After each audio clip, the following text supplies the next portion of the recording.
Ich weiß natürlich, dass die bürgerlich gebildeten Genossinnen und Genossen natürlich wissen, dass der Irak einmal Mesopotamien geheißen hat, also das Zweistromland. Das hilft vielleicht als Einstieg und mit dem Stichworten Babylon, Assyrier, Sumerer und so weiter.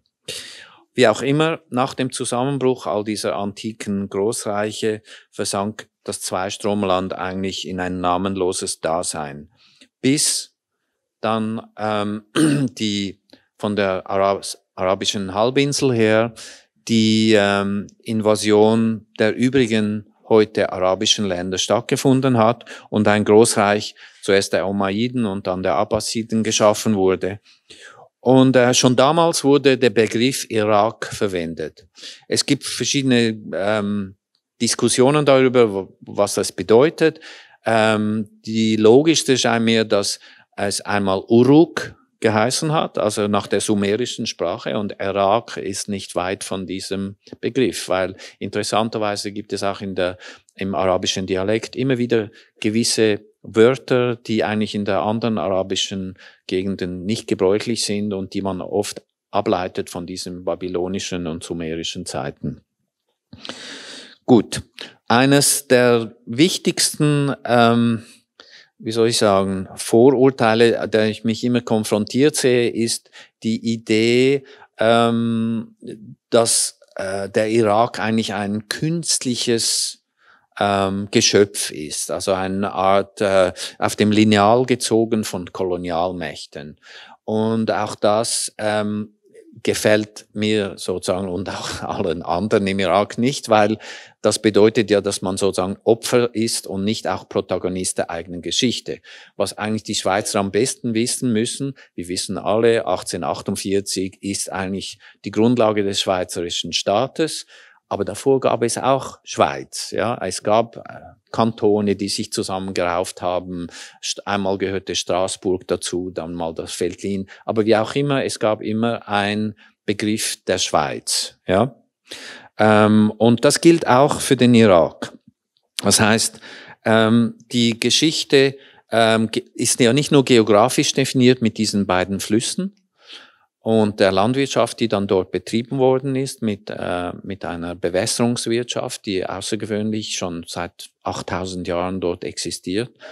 Und als die Osmanen vor 400 Jahren dann ihr Reich aufgebaut hatten, als erstes, was sie gemacht haben, war dieses Reich in verschiedene Vilayate, also sogenannte Bezirke oder Kantone oder was auch immer, Verwaltungseinheiten. Die Vilayate im Irak hießen dann Mosul, Bagdad und Basra. Das heißt, es gab schon vor 400 Jahren den Begriff des Irak auch als Einheit im Osmanischen Reich bezeichnet anhand von diesen drei Verwaltungseinheiten. Und das ist vielleicht noch wichtig zu sehen, dass es gibt im Irak eine Idee, dass man irgendwie zusammengehört, auch wenn der Irak noch viel disperser sich zusammensetzt als die Schweiz mit ihren 4 Kulturen. Also im Irak von den Kurden zu den Jesiden, also es gibt unzählige Minderheiten, die zum Teil auch eigene Sprachen reden. Also als Beispiel zum Beispiel, Bagdad war bis 1951 zu 30% jüdisch. Und das wissen die wenigsten Leute. Und auch die anderen 30% christlich. Also das ist vielleicht noch wichtig zu verstehen, dass dieses Land eigentlich nicht einfach ein islamistisches Hintergrund hat, sondern es ist wirklich von Anfang an von Diversität geprägt.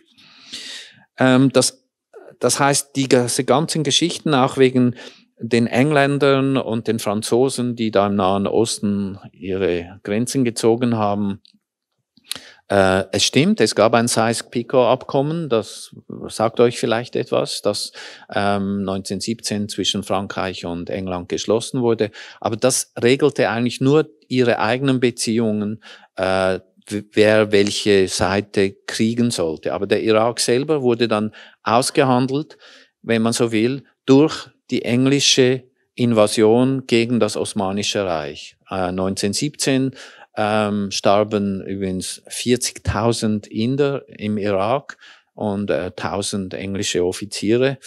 Und dadurch wurde der Irak in den Einflussbereich des englischen Empire gebracht. Die Engländer wollten aber nicht nochmals eine Kolonie, sondern wollten es einfach kontrollieren. Und ihre Idee war dann, einen Prinzen aus Saudi-Arabien zu nehmen und ihn einzusetzen als König im Irak.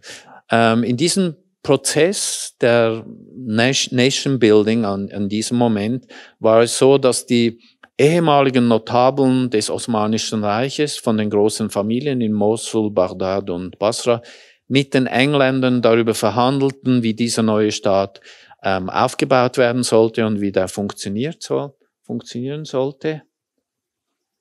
Okay. Und das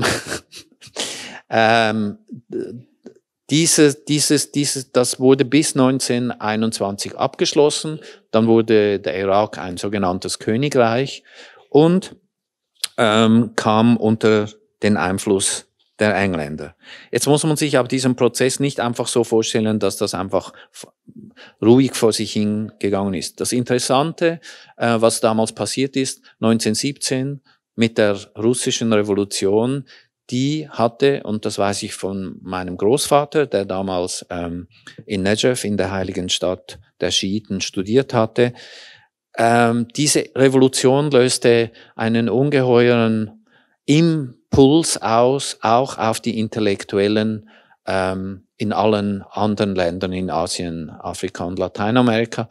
Und interessanterweise wurde dann der erste große Aufstand, der beeinflusst wurde davon, in Negev gemacht, gegen die Engländer. Die Engländer hatten also zwischen 1917 und 1921 einen großen Aufstand nach dem anderen zu bekämpfen, zwischen Kurdistan und im Süden. Der Süden war schon damals geprägt von diesen schiitischen Notabeln und die interessanterweise, wie zum Beispiel mein Großvater, die schlossen sich dann dieser neuen Idee an mit den Räten und der Sowjetunion und so weiter. Das heißt, die ersten kommunistischen Zellen entstanden zwischen 1917 und 1921 schon im Irak.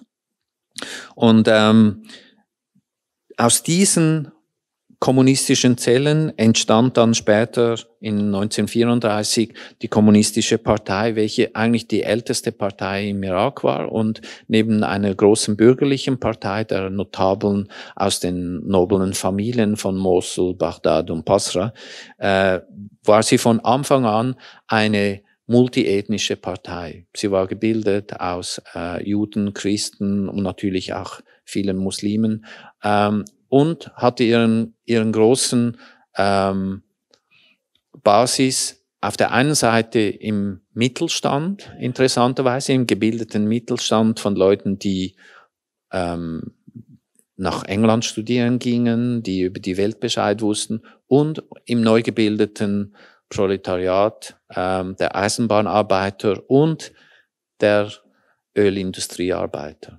Also ich habe jetzt mal weggelassen, dass das Interesse der Engländer am Irak am Öl lag, das man damals fand. Das muss ich jetzt nicht speziell erwähnen, oder? Gut. Wichtig ist, dass in dieser Zeit die Engländer mit Geheimverträgen mit der neuen irakischen Regierung ihren Einfluss dadurch konsolidierten, dass sie in diesen Geheimverträgen festhielten, dass in jedem Ministerium im Irak ein englischer Berater Einsitz nehmen durfte. Und das hielten sie durch bis 1958 bei der Revolution, wo die Engländer dann vertrieben worden sind. Wichtig ist auch zu sagen, dass das Königreich Irak 1932 dann auch als souveräner Staat im Völkerbund aufgenommen wurde. Das heißt, die Geschichte, dass der Irak einfach ein rein koloniales Gebilde ist, stimmt in dem Sinne nicht, weil es gab schon Protagonisten dort, die eigentlich das immer mit der Kolonialmacht ausgedealt hatten. Und entweder als, wenn man so will, Kompradoren-Bourgeoisie kollaborierten oder dann kollaborierten später. Aber auf jeden Fall ist, glaube ich, das verständlich am besten, indem man zum Beispiel dann sieht, in dem Zweiten Weltkrieg ergriff das neu gebildete Militär die Initiative, und also das Militär wurde in den 20er, 30er Jahren aufgebaut, nach englischem Vorbild, und gleichzeitig wurde das Militär ein Hort des Antikolonialismus. Und während des Zweiten Weltkriegs versuchte eine Gruppe von nationalistischen Offizieren unter Einfluss von Nazi-Deutschland gegen die Engländer einen Putsch zu veranstalten. Sie machten das sogar unter der Prämisse des Einflusses der Nazis, indem sie zum ersten Mal auch einen Pogrom gegen die jüdische Gemeinde in Bagdad initiierten. Und dieser Aufstand konnte dann nur unter großem Aufwand von den Engländern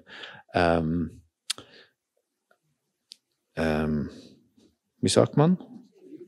Danke, niedergeschlagen werden. Gut. Wichtig ist, dass dann in den 50er Jahren beziehungsweise nach dem Zweiten Weltkrieg durch die Allianz zwischen den westlichen Mächten mit der Sowjetunion die kommunistische Partei das erste Mal einen gewissen Freiraum hatte und ihr politisches Netzwerk so konsolidieren konnte, dass es nach dem Krieg eigentlich dass sie die stärkste politische Partei im Untergrund war, aber ihr Einfluss war über die Gewerkschaften, über die Studentenorganisationen, über die kulturellen Organisationen so prägend, dass mit dem Kalten Krieg auch der erste Attacke gegen sie stattgefunden hat und 1948 und 1947 die ganze Führung der kommunistischen Partei dann aufgehängt wurde, ganz einfach. Und die Partei dann endgültig in den Untergrund ging. Mit den 50er Jahren, mit dem Boom der Erdölindustrie, entstand eine neue Mittelschicht, die es so in diesem umfangreichen Sinne vorher nicht so gegeben hatte. Und zwar in allen Städten. Bagdad wurde als moderne Stadt aufgebaut. Gropius baute die Universität, die neue.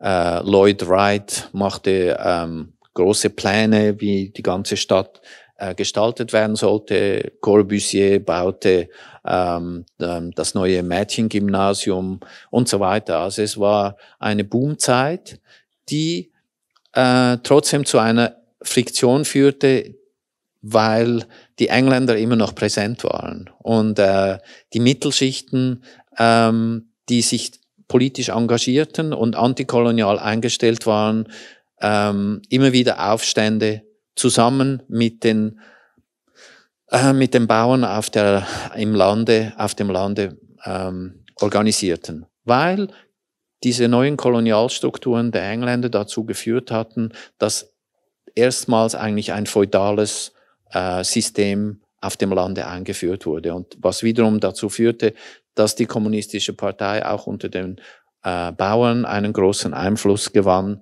und in vielen Aufständen diesen konsolidieren konnte. Das führte dazu, dass dann 1958 kam es zur großen Revolution. Die entstand eigentlich durch einen Putsch von patriotisch-nationalistischen Offizieren. In diesem blutigen Putsch wurde eigentlich gleich als erstes die ganze Königsfamilie ausradiert und getötet. Und das führte dazu, dass dann durch den Einfluss der kommunistischen Partei eine riesige Massenbewegung entstand, die Millionen und Abermillionen Leute einbezog gegen die Engländer, und alle Verträge wurden dann mit den Engländern gekündigt und es wurde versucht, ein neues Verhältnis aufzubauen über die blockfreien Staaten und mit Hilfe der Sowjetunion. Das wurde organisiert in einer Allparteienregierung, in welcher die Kommunisten nicht offiziell eingebunden waren, aber sie hatten dort ihren Einfluss, während zum Beispiel die Baath-Partei, eine faschistoide Organisation, die in den 30er Jahren in Syrien gegründet worden ist, nach dem Beispiel der italienischen und deutschen Faschisten. Diese Partei gewann immer mehr Einfluss. Und diese Friktionen führten dazu, dass zwischen den verschiedenen Fraktionen es immer wieder riesige Friktionen gaben, die sich auch gewalttätig auswirkten. Und zwar so, dass die Kommunisten ihre eigene Miliz aufgebaut haben in dieser Zeit, um sich zu schützen. Was wiederum ihrer Schutzmacht der Sowjetunion nicht gefiel, weil das passte nicht in das neue Prinzip der sogenannten friedlichen Koexistenz. Das heißt, die kommunistische Partei und die einfachen Leute kamen damals in einen Clinch, weil sie eigentlich sich wehren mussten und gleichzeitig das nicht hätten tun dürfen. Und das ist vielleicht noch wichtig zu wissen, weil in Bezug dann auf die 60er Jahre, weil die Fraktion in der Regierung um die Baath-Partei wurde damals, hatte einen eigenen, die Baath-Partei hatte eine eigene Gruppe, die diese Gewalt vorantrieb. Und einer derjenigen, die diese Gruppe anführte, war Saddam Hussein. Und er hat sogar versucht, den Militärrat, den Führer des Militärrates umzubringen und wurde dann, das ist belegt, vom CIA gerettet und nach Kairo gebracht. Das heißt, seine Beziehungen mit den Amerikanern begannen schon Anfang der 60er Jahre. Und das ist wichtig zu wissen, weil 1963 klappte der Putsch der Fraktion innerhalb des Militärs, die sich wieder dem Westen anbinden wollte. Und dann ging eigentlich die ganze kommunistische Partei starben Tausende und Abertausende Mitglieder. Es gab überall Aufstände, aber die alle niedergeschlagen wurden vom Militär. Und, muss man auch sagen, die Sowjetunion unterstützte ihre Mitglieder nicht. Die kommunistische Partei ging in den Untergrund und 5 Jahre später kam Saddam Hussein mit seiner Entourage, der Baath-Partei, in einem Putsch an die Macht. Und das ging so, weil sie in diesen 5 Jahren ihre Zellen hauptsächlich im Militär neu aufgebaut hatten. Also sie waren nie eine soziale Bewegung, sondern hatten immer über den militärischen Apparat die Absicht, die Macht zu gewinnen. Und das ist vielleicht ein typisches Merkmal für viele arabische Länder, dass sozusagen die Militärkaste ganz bewusst sich politisch einbringt und auch die Macht an sich reißen will. 1968, als Saddam Hussein an die Macht kam, versuchte er zuerst, sich mit den Amerikanern und den Engländern zu arrangieren, was ihm nicht gelang in dem Moment, weil die waren eigentlich zufrieden mit dem bisherigen Machthabern. Also ging er in die Sowjetunion und unter Brezhnev und Kosygin, den Eltern von euch sagen ja all diese Namen noch was, wurde er empfangen und es wurde ein Abkommen zwischen dem Irak und der Sowjetunion abgeschlossen, welches dazu führte, dass die USA und die Engländer noch dezidierter gegen den Irak gingen, was wiederum dazu führte, dass im 1973 zum ersten Mal die Erdölindustrie verstaatlicht wurde. Dieses Programm der Verstaatlichung der Erdölindustrie gab es schon in den ersten Programmen der kommunistischen Partei seit den 30er Jahren, aber erst dann wurde es erschlossen.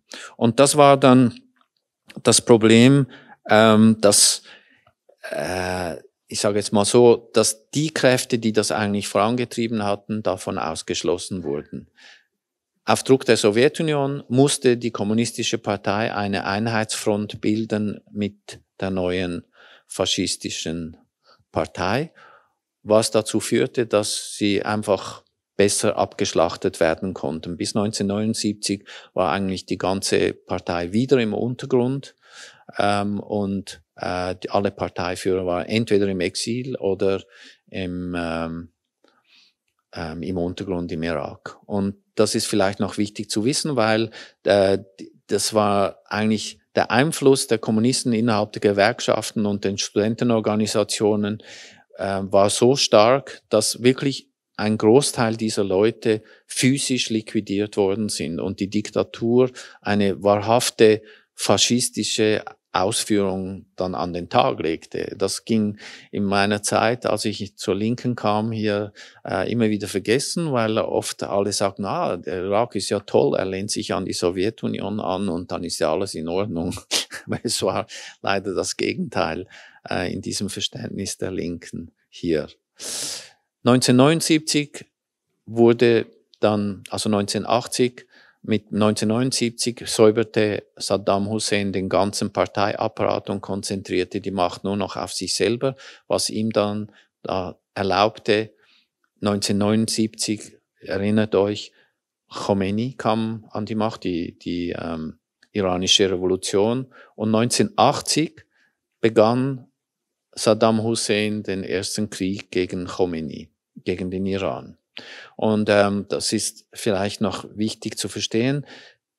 In diesen 80er Jahren, der Krieg dauerte fast 10 Jahre, wurde der Irak von neuem, also speziell Saddam Hussein und seine Macht, von den USA und ihren Geheimdiensten mit allen Informationen beliefert, die sie brauchten, um die militärische Front gegen den Iran effizient aufbauen zu können. Ich nehme an, dass sehr wahrscheinlich unsere Schweizer Firma Krypto auch ihren Anteil da geleistet hat und diese Informationen auch so dann, weil die Iran kaufte ja damals Dechiffrierungsmaschinen von Krypto.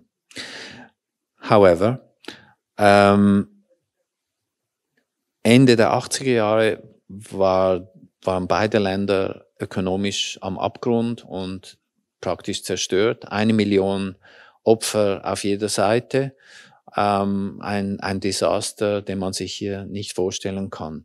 Und innerhalb dieser 10 Jahre war auch der Irak sozusagen weggekommen von Aufbau der Moderne im eigenen Land und es gab nur noch eine Mangelwirtschaft.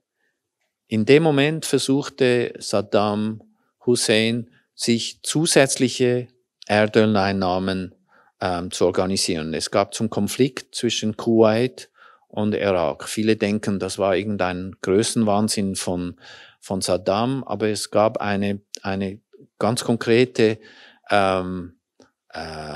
Grund, um diesen Krieg zu beginnen, weil es gab in einem umstrittenen Gebiet, in den sogenannten neutralen Zonen im Süden des Irak, Erdölfelder, die von den Kuwaitis mit neuen Bohrmethoden in der Horizontale abgezapft wurden auf dem Gebiet der Irakis. Und damals hat ja Saddam Hussein dann die amerikanische Botschafterin zitiert und sie gefragt, können wir die Kuwaitis zur Raison bringen? Und die sagte ihm, wie wir jetzt heute wissen, sie wusste es selber nicht. Sie sagte als Order, das ist eine interne Angelegenheit. Also begann der Irakkrieg, der dann ein totales Setup war, weil die USA wollten wieder sich, gut, machen wir das so vielleicht, nein, jetzt da.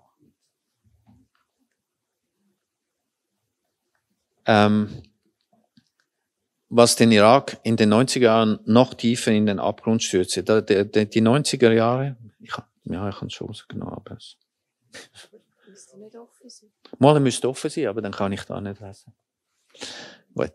Aber es sieht auch schön aus. Oder so. Also, ich komme ja gerade zum Ende, weil die 90er Jahre waren ja sozusagen das Ende des alten Staates des Irak, der in den 30er, 40er, 50er Jahren aufgebaut worden ist. Und durch das Embargo, das dann erfolgte nach dem 91er Krieg, muss man vielleicht auch nochmal erinnern, die Amerikaner sind damals einmarschiert und haben gesagt, das irakische Volk soll sich befreien. Sie haben den Kurden einen Status garantiert mit der Lufthoheit. Damals installierte sich die beiden Warlords Barzani und Talabani und organisierten ihren eigenen neuen Staat, Kurdistan, im Norden des Irak. Während im Süden es zu einem riesigen Aufstand der schiitischen Bevölkerung kam, der dann mit Erlaubnis der Amerikaner von Saddam Hussein Elitetruppen blutig niedergeschlagen worden ist. Innerhalb einem Monat starben 300.000 Leute. Das muss man sich immer wieder vorstellen, dass diese Aufstände in diesen Gebieten schon eine lange Geschichte hatten. Vielleicht muss ich noch sagen, der erste große Aufstand wurde von der Kommunistischen Partei 1968 organisiert, als Saddam Hussein an die Macht kam. In diesen Sumpfgebieten im Süden des Irak wurde eine Guerilla aufgebaut, zusammen mit den Kurden im Norden, der dann niedergeschlagen worden ist. Das heißt, es gibt eine lange Tradition dieser Aufstände gegen die staatliche Macht, die in ihrer diktatorischen Art und Weise die Menschen unterdrücken wollte. Wie auch immer, ihr kennt die ganze Geschichte.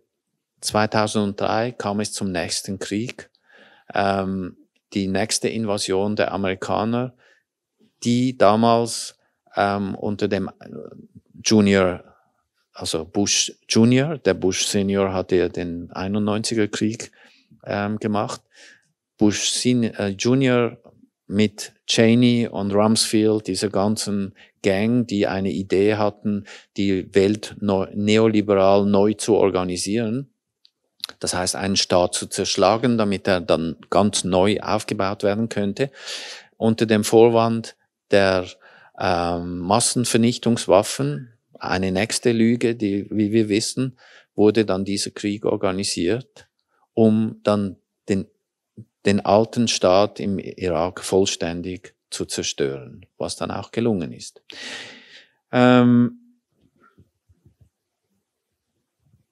Was wichtig ist jetzt zu wissen, dass seit 2003, nach dem Exodus von 4 Millionen Leuten aus der Mittelschicht, von der Intelligenzia bis zur alle Ingenieure, alle Ärzte, alle diese 4 Millionen sind in den 90er Jahren ausgewandert, war 2003 tatsächlich der Irak an einem Punkt des Neubeginns. Und die neue Generation, die damals geboren ist in den 90er Jahren, kannte keine Diktatur mehr in ihrer Erinnerung, kannte nur noch den Krieg, das Desaster und den neoliberalen Aufbruch. Was hieß, es gibt Milizen, es gibt einen Staat, der existiert eigentlich nur auf der Ebene der Korruption. Der Begriff des Geschenkes ist ein alltäglicher Begriff geworden im Sinne der Korruption. Das heißt, man gibt jedem Geschenke, damit überhaupt irgendwas funktioniert. Das ganze frühere perfekte Infrastruktursystem von Elektrizität, Wasser und allen anderen Feldern, Post, Telefon und so, brach zusammen und wurde von 2003 alles neu aufgebaut, wenn man so will, auf einer neuen digitalen Ebene. Der Nachteil ist, dass diese jungen Menschen, die jetzt dann seither aufgewachsen ist, nichts anderes kennen. Sie kennen ihre eigene Geschichte nur sehr schwach. Und gleichzeitig wissen sie dank dieser neuen Medien, jeder hat ein Smartphone und so, wissen sie alles ganz genau, was auf der Welt läuft. Sie wissen auch über die Diaspora, diese 4-5 Millionen, die überall in der ganzen Welt leben, wissen sie sehr genau Bescheid, auch über die Grundrechte der Menschen, wie es anderswo ist, und fordern diese Rechte auch für sich selbst ein im Irak. Und das wäre jetzt der Moment, wo ich, glaube ich, übergebe an meine irakischen Kompatrioten. Dankeschön, Filmemacher Samir.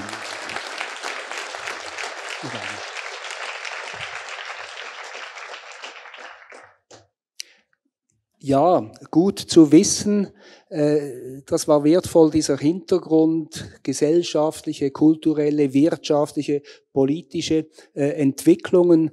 Du warst kürzlich im Zistigsclub. Ich hätte mir gewünscht, dass du dort auch die Möglichkeit bekommen hättest, so in einer Viertelstunde ein paar Grundlagen vor dieser Debatte zu legen.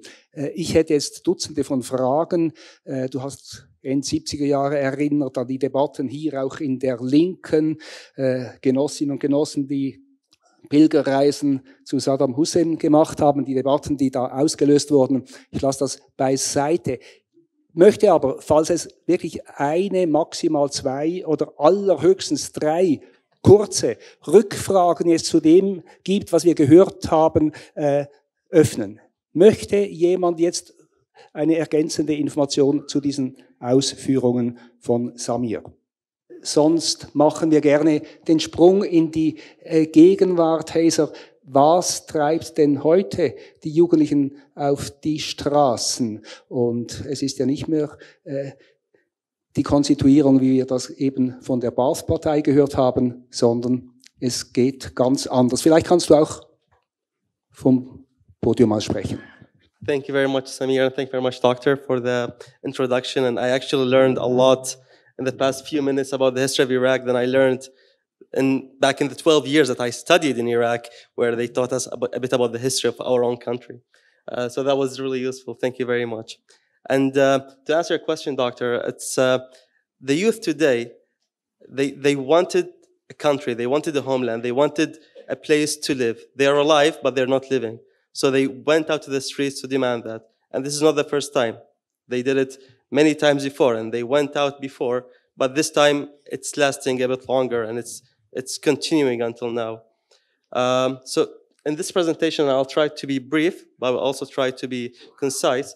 I will talk about the October Revolution, which started some months back, and then we will discuss some of the reasons why it happened, and then what are some of the outcomes of that revolution. So briefly, I will answer the question, why are Iraqis protesting? And then I will go to talk about how did the October Revolution start and what happened throughout. So we had 3 or 4 months now. What happened throughout those few months? And how did the political elite respond? So the people who came in power in 2003, they're still ruling the country now. And this is maybe a continuation of the conversation that Samir was having. What did these politicians do for Iraq in the past 16, 17 years so that now there are still protests? And then the outcomes or the aftermath of the October Revolution, and this can be a conversation between us. So why are Iraqis protesting? Why am I protesting? The first reason is the political elite corruption. And this is in my opinion, and I think it can represent a good bunch of the people who are out in the streets right now in Iraq. Political parties and the political elite who came after 2003, they took advantage of the situation and tried to make use of everything that's in Iraq. Iraq became almost a family business for them. Ministries started to be divided between political parties, and every election round, political parties, they divide the ministries between them. So you can see that clearly in the media and how it's being divided because the parliament style is this way. And this is something, it's aftermath of the 2003 war. There is a lack of basic rights and services. And that's something that's after 17 years of a very rich country, a country that has so much oil that can do so much, but then people don't have electricity. They don't have water. They have a very bad health sector. They have bad education system that I didn't know some of the things that Samir mentioned about my own country. And we have very, very poor infrastructure that when it rains, it floods. Our streets flood when it just drizzles. So when it rains for more than 15 minutes, that's it. We can't go out. And I give you the example of the city of Basra. Basra is a city where it's filled with oil. You can find oil everywhere around that city. But then Basra is one of the poorest cities in Iraq. There's no clean water. If I shower in Basra, my hair starts to fall because of the bad system of water purification. And then the reason why Iraqis are going out today and since October is the lack of sovereignty, the absence of sovereignty. We don't feel like we're a sovereign country anymore. We feel like we're influenced by other factors, by other countries, by our neighbors, by different powers. And you can see this in the slogans of the protests all the time. No US intervention, no Iran intervention, no, I don't know, Qatar intervention. And they keep on saying those.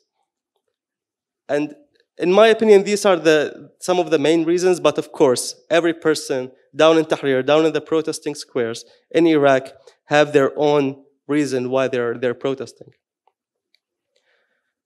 And the October Revolution, the revolution that started last year and is continuing now, it's not the first one. There were past secular protests. There were many protests and many movements throughout 2003 until today.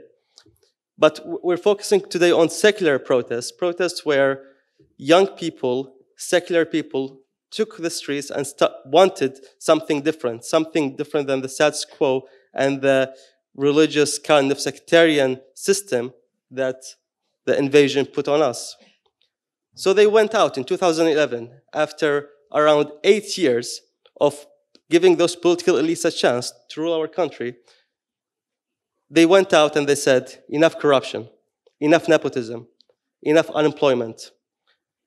And that revolution, that protest was oppressed heavily. And actually the anniversary for the oppression was 2 days ago, on the 25th of February in 2011. Also, that was oppressed. In 2015, people went out again, right after ISIS entered Iraq. ISIS took over 1/3 of the country. And that was just because our army was not ready. We let them come. They were just a few hundred men. They took over 1/3 of a country that is supposed to be strong, rich, and has a very big budget. People realize that it's the political elite's fault again, that ISIS are in the country, that there is still corruption, that there are political quotas, and that young people, it's not easy for them to get jobs because there's bad education. The health sector is still bad, and everything was still the same. That revolution was sadly stolen by one of the political elites who came back, and we will talk about that later. And his name is Muqtada Sadr. Then, in 2019, and this is just a bit of a background to why Iraqis went out in October. In September 2019, there were two smaller protests. One was for people with master's and PhD degrees who couldn't find jobs. They went everywhere, they couldn't find jobs because the Iraqi system is not prepared to take them. And that protest was oppressed. They went out on September 25th to the streets in front of the Ministry of Higher Education. They were arrested, they were beaten up, and they were thrown with water cannons and tear gas canisters. And they were all people with higher education degrees. And the second occasion, on the 27th of September, where a lieutenant general, a very popular lieutenant general who was very active in the defeating of ISIS, was demoted from being the head of the Iraqi counterterrorism force to just an employee at the Ministry of Defense. And Iraqis went out to the streets again just to explain, just to show the world that they're not okay with that. They're not okay with their government taking people, popular people, people who are doing good for the country and giving them that bad status. And then all the other reasons that are mentioned previously, they come back in 2019 to start the October revolutions. This is a picture of Tahrir Square.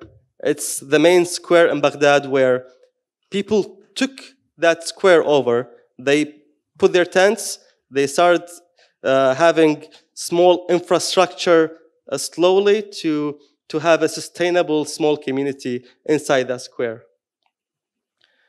And what happened?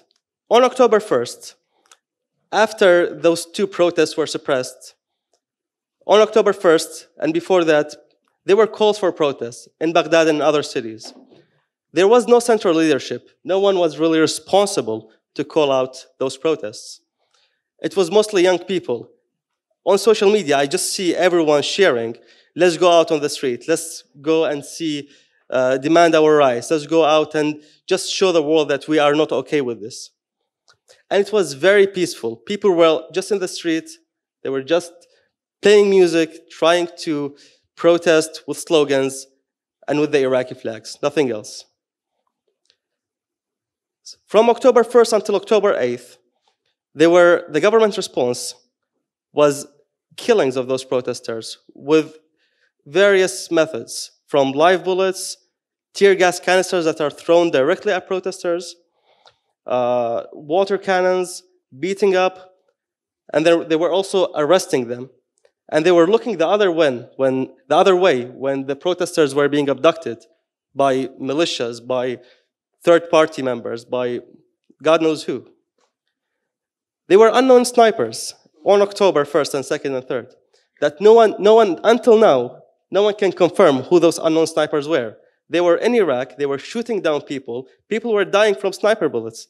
Until now, no one really knows who those snipers were. Then when all of this didn't work, they just shut down the internet.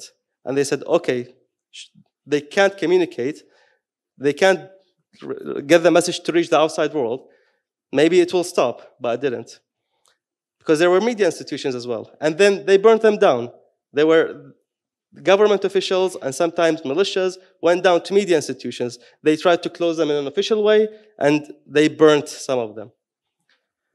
And then when all of this didn't work, there were conspiracy theory accusations. Oh, these are from the West. These are people who are trying to get the US to influence the Iraqi, Shias, or they're trying to influence our religion or trying to do different things.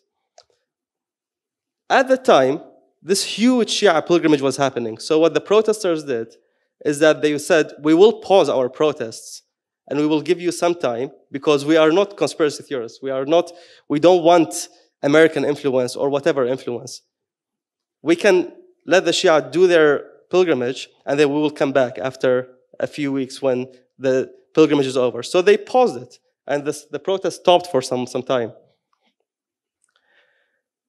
Then on October 19th, when the pilgrimage was over and everyone went peacefully to their houses, protesters are back. And they start calling. They gave the government 6 days. They start calling for a big protest on October 25th.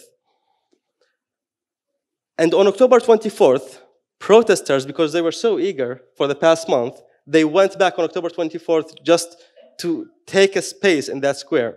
They wanted to just stay there. And I have a lot of friends who went there. They got their shisha, they got their carpet, and they got their tent, and they just sat there on the night of the October 24th. And then, on October 25th, tens of thousands of people were all over the streets in 10 different cities of Iraq. Iraq has 18 governorates, 10 of them were paralyzed. Protests were everywhere. And this is something that no one was really expecting, but it happened. And one of the things that we were seeing back then was a lot of slogans against the corruption of the government, against Iranian intervention, and against the political elite system that was sectarian and that kept on going. In that one day, almost 50 people were killed by security officials and by unknown armed men. And until now, we don't know who killed them from those unknown armed men. You can see in the picture here, this is a tuk-tuk. And at those few days, and until now, tuk-tuk drivers, they took the role of being ambulance men, logistic drivers, taxi drivers. They wouldn't take a penny. When I go down to Tahrir, they wouldn't take money from me. They just want to get me to where I want to go, and that's it. They left their jobs, they left their families, and they wanted to help as much as they can because this level, they're the ones who are mostly damaged by the system and by this corruption that's happening. And of course, we can see a lot of solidarity between the people. So people from all classes, from all different religions, backgrounds, they went down to Tahrir. So you can see people who are from the richest families and people who are from rural areas coming together in one tent and they're protesting. And this all happened in a few days. They became friends and they started discussing political solutions and what to do for the future of Iraq. Then, and here I will start talking about chronological order of events and how things were, and then I will give you an update of the death count, because people kept on dying throughout, and every day people are dying. Just today, I don't know about today, but yesterday 2 people died. The day before 3 people died. From October 25th until early November, there were chants against the Iranian intervention. People took the streets again in cities where it's Shia majorities, and they started ripping down Khomeini pictures and Iranian politician pictures. They went down to the Iranian consulate in Karbala, and they tried to torch it. They tried to burn it. At the time, PMF, the Popular Mobilization Forces, which is a Shia paramilitary force that exists within the Iraqi state, they started fighting between each other. Some of them wanted to benefit politically from these protests, and that's why I said the protests were stolen a while back, because they tried to steal it again this time. And there were burnings and deaths of people by those paramilitary forces between each other, and they tried to blame that on the protesters. Then protesters went down to just political parties' headquarters in certain cities, and they tried to burn them just to show the world that we are not okay with this political elite. Those people do not represent us. And the government, how they responded to the mostly peaceful protesters: live bullets, tear gas canisters, and water cannons. And throughout this few days, it's not even 2 weeks, the death count was 319 people. And that's official number from the Iraqi government. It's probably much, much, much more. And the people who are injured, and many of them are paralyzed now, and we're trying to collect donations as much as possible to just help those who are injured. There are 15,000 at the time, in early November. The government tried again to shut down the internet, and the internet comes down for 1 day, and then it goes down for a week, and it was really bad at the time. And what they tried to do, they tried to issue a curfew. They tried to stop people from going out, but that did not work. Then after that, in mid-November, when protesters saw that nothing is changing, we're just dying here, and it's true that we are in solidarity with each other, we are trying to change the system, but the government is not responding. They are sitting down in the green zone. It's a forcified area where no one can get there, and they're just staying there if they didn't leave the country already. So they called for civil disobedience. And that's when students, they just stopped going to schools. They stopped going to universities, and they went down to the protest squares instead. And every Sunday, I wake up, because Geneva is 2 hours after Baghdad, I wake up at 7, in Baghdad it's 9, and I see online thousands of students moving down to different protest squares in Iraq. And it's still ongoing until today. It's magnificent. How did the government try to deal with this? They raised up their conspiracy theory game. They started saying that, oh, those are young people who are influenced by the Joker, because some of them, they tried to wear masks during the protests. And the Joker was some sort of a person who can represent the situation that the protesters are in. Then they start calling them Baathists, because they're mostly 18 and 20 years old. How can they be Ba'athist? But they call them Ba'athists anyway. And then when that didn't work, they tried to call them trying to bring back ISIS. And all of these different excuses, they didn't work. Protesters stayed there, and they just held the Iraqi flag, and they stayed strong. They created their own sustainable communities within Tahrir Square, within the different protesting squares.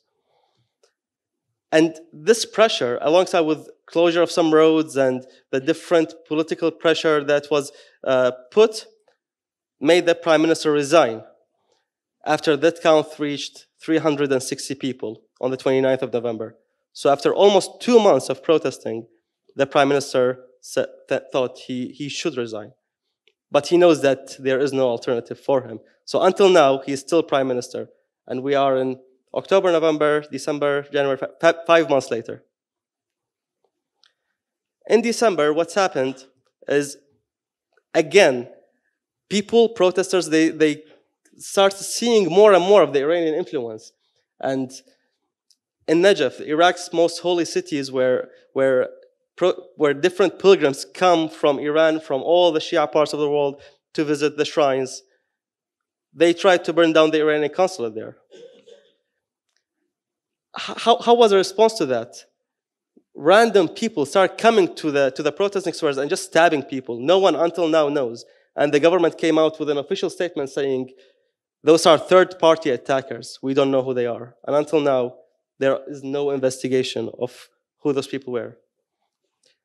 And then there were different incidents. I'm not going to go through them because of time constraints, but there were different incidents where 20, 30 protesters died at each incident.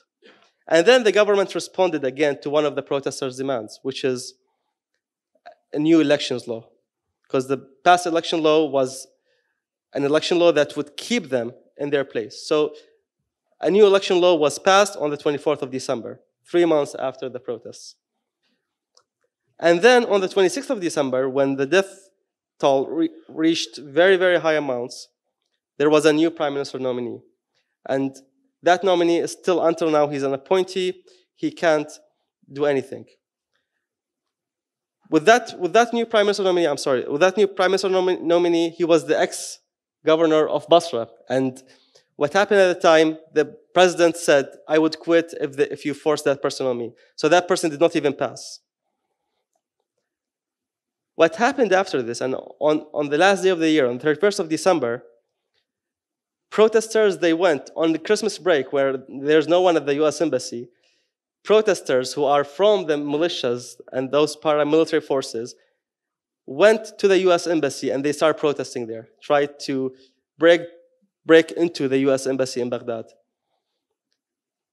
And that caused Iraq to be in the media again. And what happened after this is that on the 3rd of January, there was the assassination of Qasem Soleimani in Iraq, the Iranian general who made all national news or international news.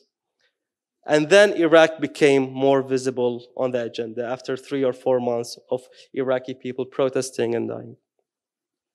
There were different events where different protests were happening, and that led to protesters in Tahrir Square and in other squares saying, we don't want any kind of intervention. We don't want Iranian intervention. We don't want US intervention. We want Iraq to stay sovereign, and we want to rule ourselves. We don't want Iraq to be ruled by others, and we don't want Iraq to be a playground for other parties. And then protesters, they decided that, okay, it's been 4 months, nothing is happening, we need to escalate even more. So there were different methods of escalation where they started burning tires, they started cutting down roads and bridges. And all of this was peaceful. They did not kill anyone, but they were being killed all the time. In February, and this is the month that we are in right now, they chose a prime minister's designate. The political parties, they sat down, they agreed with each other, they chose a person who was an ex-minister of environment in Iraq. His name was Mohammed Allawi. He does not fulfill the protesters' demands. The protester demanded someone who is not within this political elite, not within this political class. And then the political elite, they start fighting between themselves because, of course, some of them, they want to be with the protesters in one way and steal the revolution again. So they start fighting between themselves. And this person, Muqtada Sadr, who is one of those paramilitary forces leader, and he has majority of seats in the parliament, and he has many ministries under his hand. He wanted to be with the protesters, and he wanted to support the protesters. And that's when the protests lost some of its momentum, because protesters, secular protesters, people like me, in Tahrir Square, they saw that supporters of this religious militiamen are coming down and they're trying to take over. But there were still protests. There were still students coming every Sunday thousands of students coming every Sunday. There was still movement that's happening. So there's still a lot of oppression by the government forces. And what they did recently, and this was just last week, they started using hunting rifles. Rifles to shoot in huge blasts where it can hit as many people as possible with as many small pieces as possible. And we have a lot of people who are injured because of those things. And on the 25th of February, which I said was the memory of the revolution 2011, there was another call for protest where tens of thousands of protesters came to different protesting squares all over the country. And here's Muqtada al-Sadr, where he tried to steal a protest. He tried to have his own protest. He tried to have his own anti-US protest without having the anti-Iran slogan. He left the anti-Iran slogan out of it. And you can see one of the pictures from that protest. And then when my friend Zahraa will introduce some of the pictures and some of the art from the revolution, you can see the real protesters and who they are. And this person, Muqtada al-Sadr, who has part of the government, he has many of the parliament seats, he has a lot of the power when it comes to decision making, he goes out and he says, I'm with the protesters, which doesn't make any sense. And this is why he's trying to steal this protest. And he has his own people, a lot of supporters who are called the people with the blue hats, and they go down to the protests, they're identified by their blue hats, and they try to do different things. And I can talk about this for hours, but I'm sorry, we don't have much time. The outcomes of this Iraq October Revolution. Less classism and sectarianism. So amongst Iraqis, and especially Iraqi youth, this protest got everyone to come together. The sectarian divisions that were created intensely after 2003 and intensified in 2007, 2008 with the sectarian war, they were evaporated. Now no one talks about sectarian sects and religions except in the parliament and the political class when they're trying to divide the different things between them. Classism as well. People from all classes go down to Tahrir. They protest together. They eat together. They do everything together. It doesn't matter who's from which family and who lives in what area. Tahrir became a small city. Protesting squares in different governors became small cities where everyone supports each other. Everyone knows each other. And when I went there for a month, and it was magnificent how this community, it was so different from a few months ago when I went down to Baghdad. Because young people, they learned the lesson. They learned their own lesson from the past years, and then they learned the lesson from their families who went through a lot. And that's why it's a young revolution. And we also see a rise in Iraqi nationalism, and the good kind of nationalism where people are proud to be Iraqi. I had a lot of friends who were ashamed to say, I'm Iraqi. I had a lot of friends who just wanted to leave Iraq. I had a lot of friends who always tell me that you're crazy that you're going back home often and you're trying to do things for home. Just leave everything and try to live outside and find your future somewhere else. Those friends, they changed their minds now.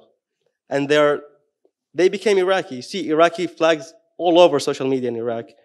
And there was a whole campaign by Iraqis to support Iraqi national products and the products that are made in Iraq, which made a lot of Iranian-made products rot in the supermarkets. There was a lot of civil awareness. Young people now know their rights.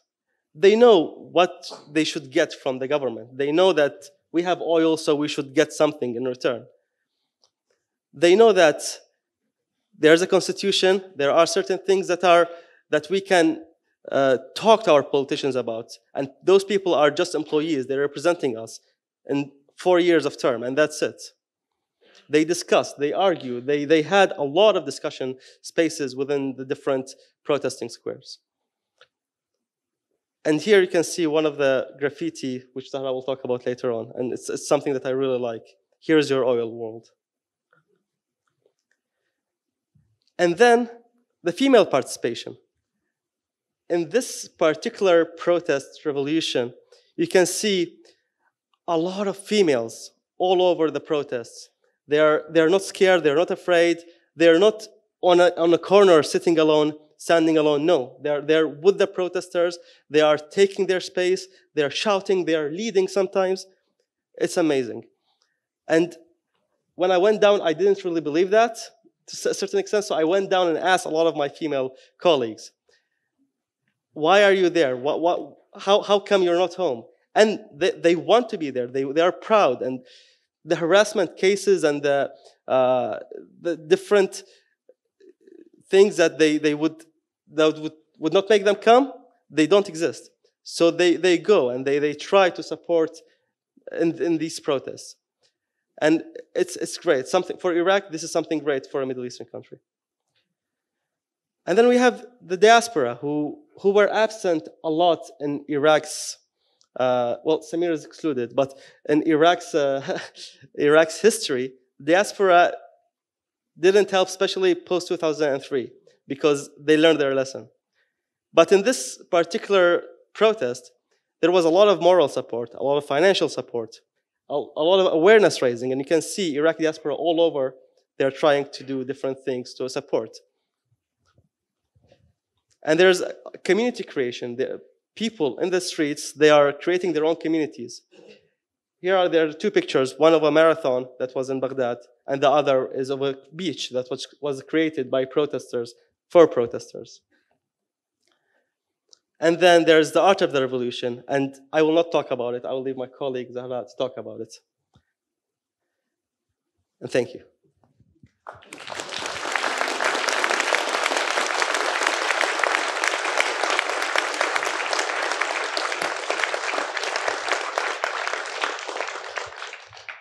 Ja, vielen Dank, Hayder, für diesen sehr anschaulichen Beitrag darüber, wie diese Proteste entstanden sind, auch was sie motiviert, wie sie funktionieren, diese Dynamik und auch die Prägung, eine kritische Distanz eigentlich auf alle Seiten hin hochzuhalten. Du hast den fließenden Übergang zu Zahraa eigentlich schon eingeleitet, die uns jetzt auch von dieser Dynamik noch sinnlich wahrnehmbar weiteres an Impressionen vermittelt. I will start talking about my own experience with the very beginning of the revolution because it has to do something with Zurich. I know it's weird. The first day, the 1st of October, I woke up like a very normal morning and I went to Baghdad Hotel, which is like right next to Tahrir Square, to meet with 3 friends. They were visiting from Zurich. They are Swiss. Ali and Joel and Michel, who's here today. So I went because it was their last day. They have like a new film project. And it was a very normal morning, having coffee. And I told them, like, there is a protest, like, right here next to you. But there's nothing, only like few people. So do you want to go see it? They were like, oh, we need to pack. We're not sure. But then I told them, like, it's very small, nothing really happening. Few hours later, Michel, because he's a photographer and he wants to see everything, he called again and he said he wants to go. And I told him I'm busy in my apartment, which is also the same street. I have workers. And then at 3 p.m., more people started coming and we started hearing gunshots, and the whole situation was crazy. And these 3 Swiss people trying to escape the place.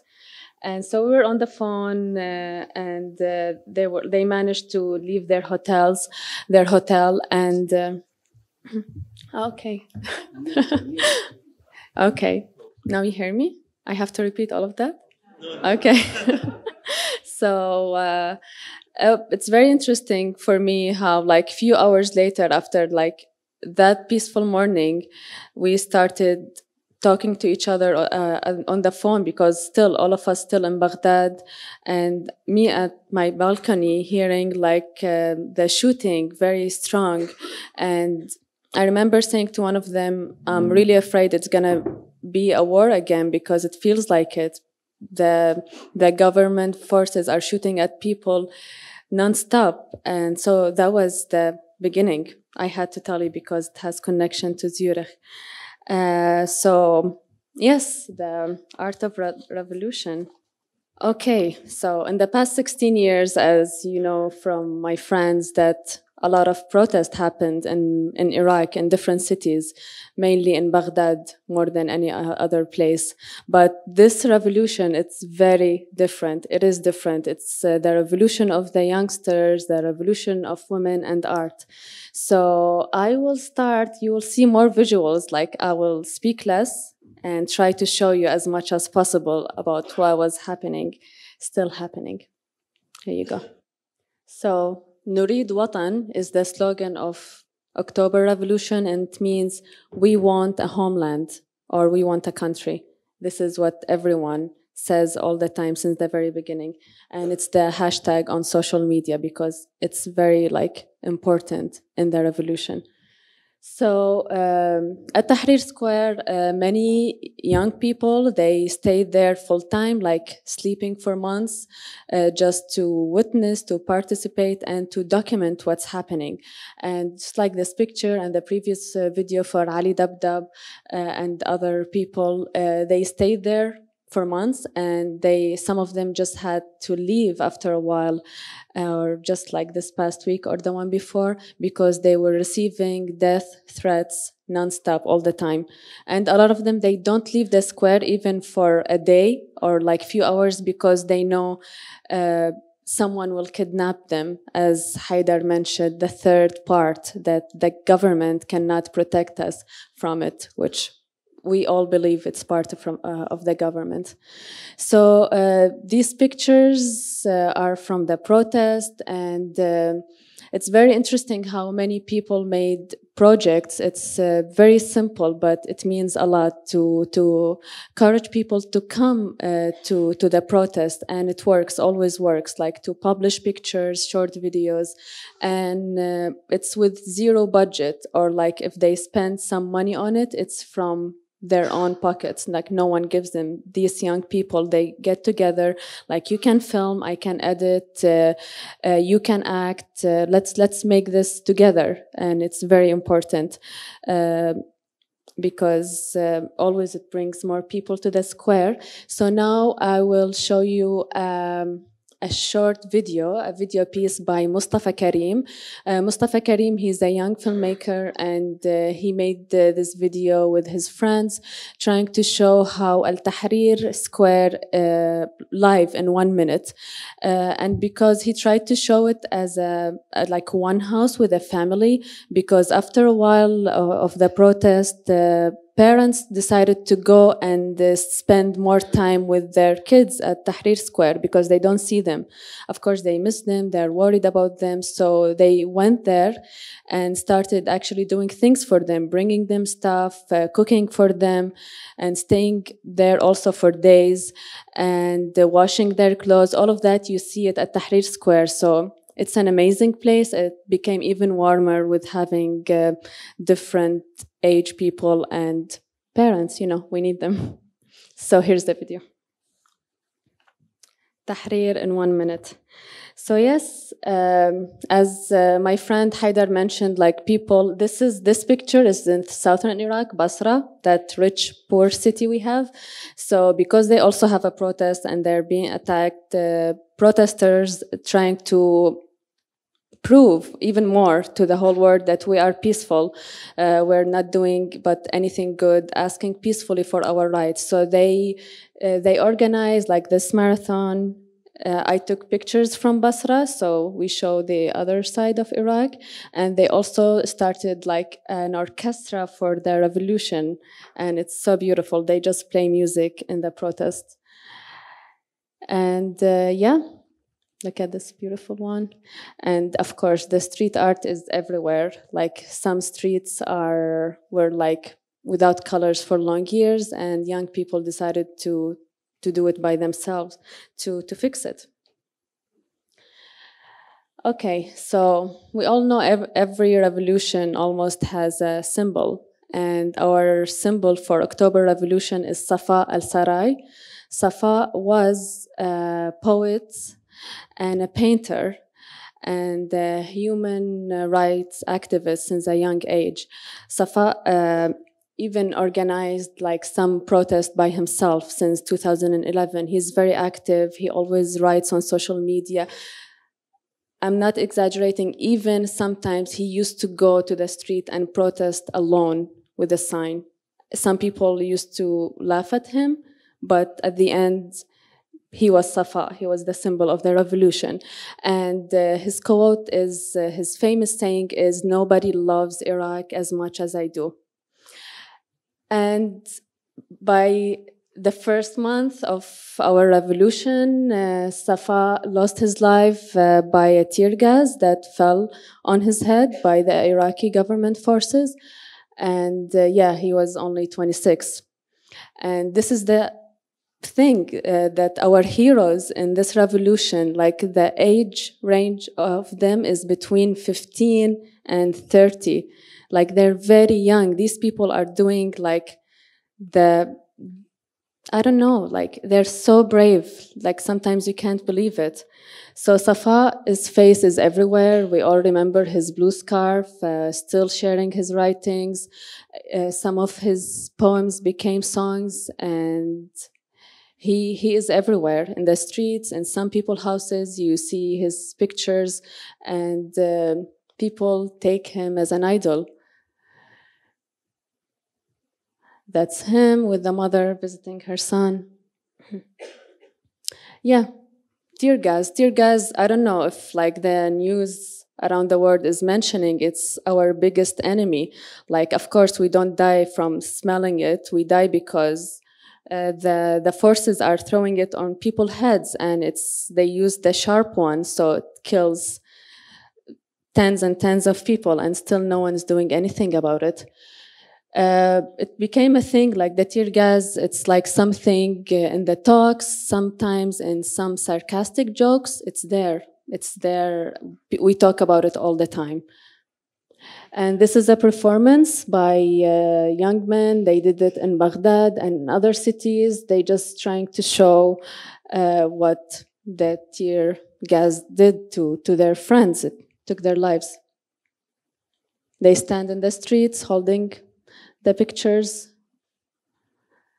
and they try to say something. That's exactly what it did.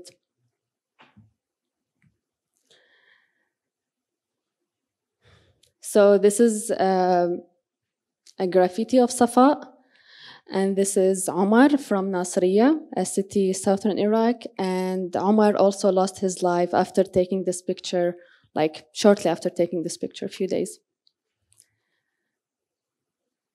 So I will leave you with this 1 minute. So yes, this video called The Moment, because they don't know where it comes to them. They just can't tell. And this video also was made by a young filmmaker, Mustafa. They just collected $200 and they made it. They all worked for free. They just needed to buy a few things to make it happen. And something very interesting, like when they film these videos, they film them at Tahrir Square while something is happening at the same time on the other side of Tahrir Square. So it's really incredible how they do it while some people are bringing people for the first aid to help them to survive, or like the government forces is shooting at like other people at the same place. They make videos that someone is painting at the same time. So this itself, it's, I don't know, bigger than art itself. Anyway, so one of the most important things, it's a female revolution. And this revolution, it's like what's happening, seeing women everywhere, not helping, as some people say. They are taking their part because it's their country as well. We're not only here to help men with what they want, we're here to participate, to shout, to scream for our rights. So also they're being a big part of the street art and making it themselves and also being in it. And it's the first time in a long time we see women singing, because like maybe in the first part of the last century, there were like more Iraqi women singing, like after years and years, and like the rough history that Samir talked about, women just stopped being part of the music scene. But now, with the beginning of October till now, we started seeing them more in the squares singing and also making music videos for the revolution or not the revolution, but it's the effect of it. So I will show you a music video, short one. It's in Tahrir Square by real people there. It's by a female singer and a female director. So yes, I'm about to finish. I know I took a lot of time, but you know, they deserve it, right? Other than this, like having women in the protest, like I feel the social change by seeing the men supporting them to be there, to take their part and to say what they want. And, you know, someone got married at Tahrir Square. And this is the Turkish restaurant. It's the highest building across the river from the Green Zone, and it's also in Tahrir Square. So protesters gathered and took over this abandoned place. It's abandoned since 2003, and they stay in it because they sleep there. And also, it's a place also to look at the Green Zone and to tease them with, you know, the light lasers. They do this all the time at the Green Zone. Yeah, politicians and forces went crazy because of that. So one young artist, his name is Sajjad Abbas. He's a visual artist. He's also mid-20s, decided to do artwork at the Turkish restaurant. And it was very simple. They hanged like signs at the the highest floor. And it's 2 words and 1 picture. أقدر أشوفك. I can see you. They say this to the politicians, and yes, they saw it. To the other side, like across the river. So this is his eye, and he's telling the politicians that I can see you, I can see your corruption, I can see what you're doing to us. So there is no way to run. So yes, this is the last artist I wanted to speak about. Of course, we have many, many others, but they are there and we can always speak about them. And I'm finishing, like this is my closing. I just want you to have a good look at these paintings, please. These paintings are by my friend, Rawan Al-Mukhtar. She's an Iraqi artist, and in the paintings is her younger brother, Muhammad. And this is him. And we just lost Muhammad 2 days ago. On my way here, I heard we lost him because of a tear gas. Thank you.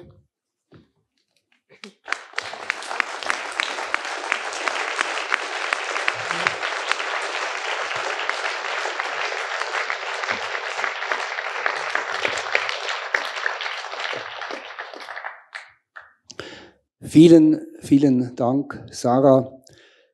Wir haben jetzt so viele Informationen, so viele Eindrücke und wir haben alle so viele Fragen, die wir aber jetzt nicht mehr oder noch nicht diskutieren können. Von daher läute ich ein, eine ganz, ganz kurze Schlussrunde eigentlich bereits, und ich hoffe auch etwas stellvertretend 3 eigentlich Fragen aufzunehmen. Hayder, du hast gesagt, die Jugend, die kennt ihre Rechte und sie ist bereit dafür zu kämpfen, selbst wenn sie Gefahr läuft, dabei umzukommen. Ist das auch etwas fatalistisch?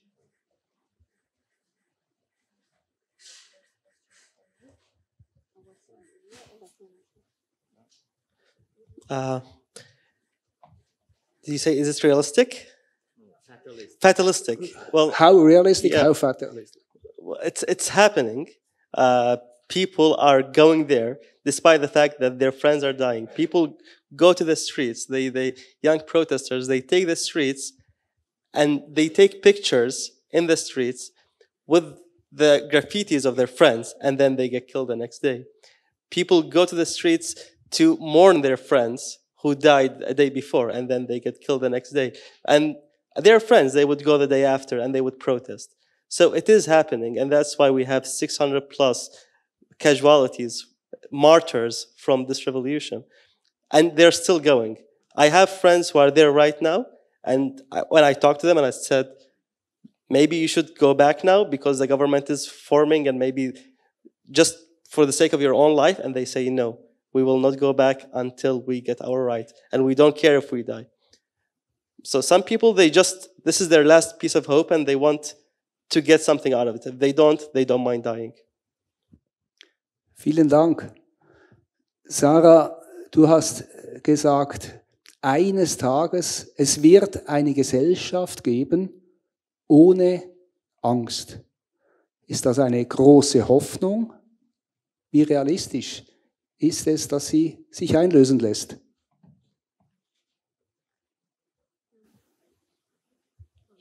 Thank you. Well, I'll tell you something. Even before the revolution, a lot of people used to see me too hopeful for Iraq. So yes, I do have hope that people will live without fear or less fear. And this is what we need exactly. Because like the fear of loving each other, the fear of being open, the fear of being what I want, looking what I want, choosing what I want, like all of these things led us to be here, to be under the control of these governors or like leaders, politicians. But now I really see some changes. Like when I see the change about women, I see them more in public transportation, in other areas, not around Tahrir Square, like you see it. You see some people started looking a little bit different, a little bit more colorful. What we read on social media, it's more open, like people express themselves a little bit more. And this is a huge change. And I remember just recently, my mother told me on the breakfast, she said, you know what's the most important thing? That youngsters have hope now. Like just last summer, when I talk to many friends, they're like you mentioned, Hayder, they say, no, I want to leave. I don't want to stay here. Nothing going to change. It's completely different now with the majority. I'm not going to say everyone. And this is change. For me, revolution, it's not like a Hollywood film. People dance in the street and fireworks. Like this is not the success of revolution. We're already experiencing like the success of it. I feel it every day in Baghdad and other cities as well, as my friends tell me. Danke. Samir, und du hast die 3 Tabus erwähnt in der irakischen Gesellschaft, also die Religion, Frauen, Sexualität, Homosexualität.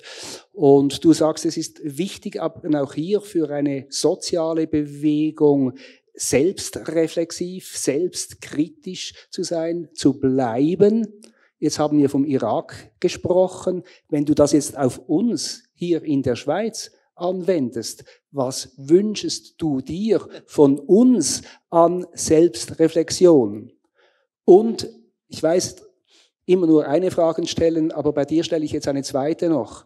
Und du wehrst dich gegen alle Formen des Eurozentrismus.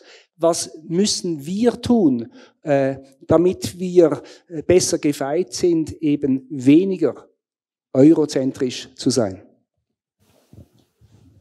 Ja, die letzte Frage kann ich ja schon beantworten, indem wir hier sitzen. Das ist dieser Schritt, den wir alle machen müssen.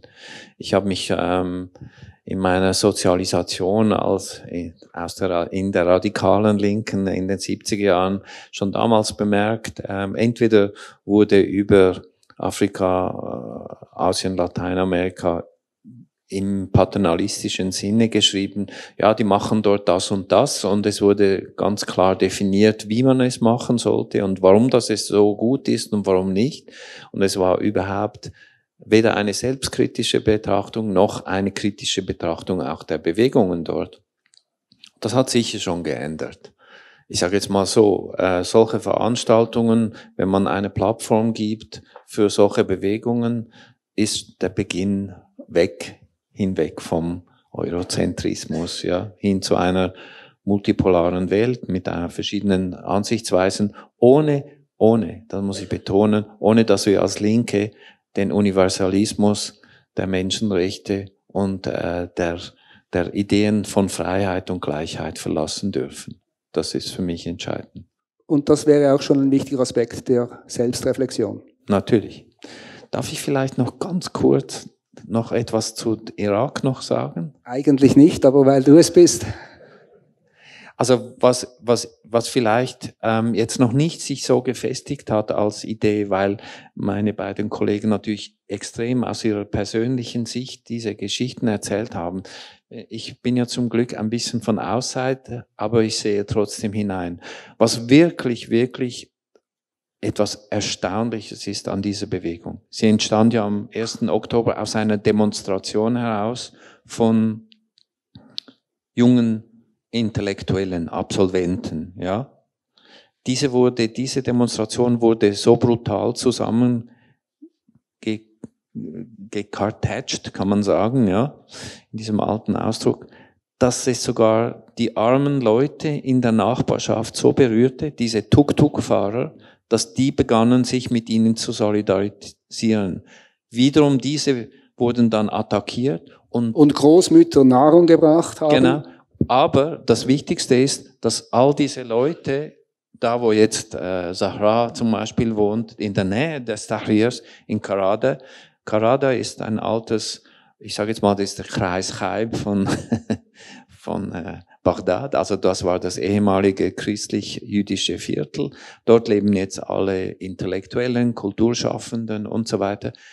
Und die ja schon vorher, schon 2011 und 2015 diese Bewegungen gemacht haben, aber ohne diese breiten Bevölkerungskreise, die verbündeten sich dann sofort und stellten ihr Wissen und ihre Skills, wie sagt man, ihre Fähigkeiten, wie in den Social Media diese Ideen transformiert werden sollen, zur Verfügung.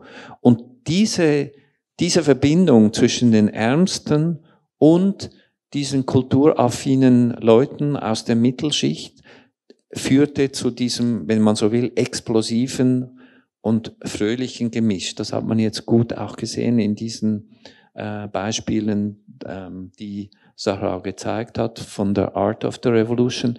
Aber was noch wichtiger mir scheint, ist, dass dieser informelle Zirkel von jungen Kulturschaffenden und Unterschichtenleuten, die alles riskieren wollen für eine Änderung, dass das dazu geführt hat, dass es eine Reife entwickelt hat in der politischen Aktion. Zuerst waren die Parolen ganz simpel gegen die Korruption. Wir wollen Jobs. Der Irak verdient jedes Jahr 80 Milliarden. Wir sehen nichts davon. Ja, das waren die simplen. Inzwischen sind sie in ihren Forderungen so differenziert geworden, dass sie sogar auf internationale Interventionen wie der USA oder der Iran reagieren können und ganz geschickt ausweichen und sagen, wir lassen uns nicht instrumentalisieren, uns geht es nur um den Irak. Also das muss ich nochmal betonen. Der Hauptparole ist, wir wollen unser Land. Was heißt, es fehlt noch ein Verb, zurück, ja, ein Adverb.